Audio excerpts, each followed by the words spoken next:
If your parsley seeds won't germinate, the core fix is fresh seed, shallow sowing, steady moisture, and room-warm soil. Then give it up to 30 days. I'm Grant, Fiona's here, and this is Rude Insect. First action.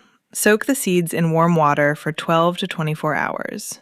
Drain them, then sow them only about 1/8 to 1/4 inch deep. Parsley is the herb that makes you stare at a seed tray like it owes you money. And it might not owe you anything yet. Parsley is slow. University extension guidance and seed sources often put germination in the 14 to 30-day range, which is much slower than something cheerful like basil. So day 9. Silence is not a crime scene. Correct. A quiet tray at day 9 is just parsley being parsley. But if the mix dried out completely, smells sour, or has mold taking over, then you investigate. Segment time. The common garden mistake. The tempting wrong move is assuming nothing happened in a week, so I buried the next batch deeper, watered harder, and put it somewhere hotter. That is a full trilogy of bad decisions. I was trying to be proactive. Not you, the imaginary gardener. But yes, proactive can turn into parsley sabotage. Deep sowing makes the tiny seed work too hard to reach light and air. Too much water can leave the mix soggy. And blasting heat, especially under a tight cover in direct sun, can cook or stress the setup rather than help it. The article's basic method is wonderfully boring, which I mean as a compliment. Fresh parsley seed, soaked first, into moist seed-starting mix, shallow, covered loosely for humidity, and kept around 65 to 75 degrees Fahrenheit. Loosely matters. You want humidity so the surface doesn't crust or dry out, but you still need some air exchange. Parsley wants damp, not swamp. And old seed is a big culprit, right? Yes, parsley seed is not famous for heroic long-term storage. If the packet is 2 or 3 years old and lived in a hot shed, don't build your entire herb plan around it. That hurts because old seed packets have emotional value. They have nostalgia. They may not have living embryos. What about temperature? Because the room can feel warm, but the tray might be cold.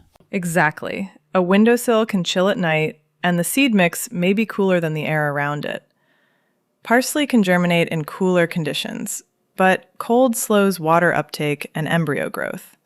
That's where a seedling heat mat can help. I hear heat mat and immediately imagine parsley popping up like popcorn. No, useful, not magical. The benefit is steady warmth around the root zone.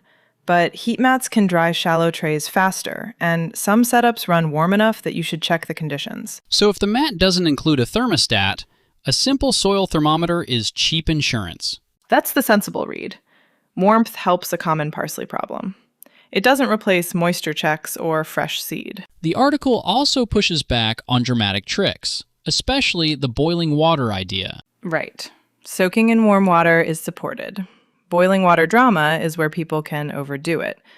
Parsley is slow because of the seed and conditions. It does not need a spa treatment that turns into soup. Noted. No parsley soup before germination. After germination, think ahead about where the plants go. Parsley can fit along bed edges or near tomatoes, peppers, brassicas, and other crops that won't instantly shade it out. So the seed tray is only chapter 1. If it finally sprouts and then gets planted where it's smothered, that's a different kind of disappointment. Exactly. Parsley is patient, not invincible. Fiona's 30-second verdict? Yes, try parsley from seed if you can wait and control the basics. My reason is simple. Most failures are preventable. Old seed, cold mix, deep planting, and dried out surfaces. Use fresh seed, soak it 12 to 24 hours, sow shallowly, keep it evenly moist, and aim for steady, room-warm conditions.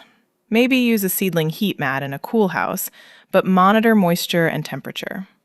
If you need parsley immediately, buy a transplant.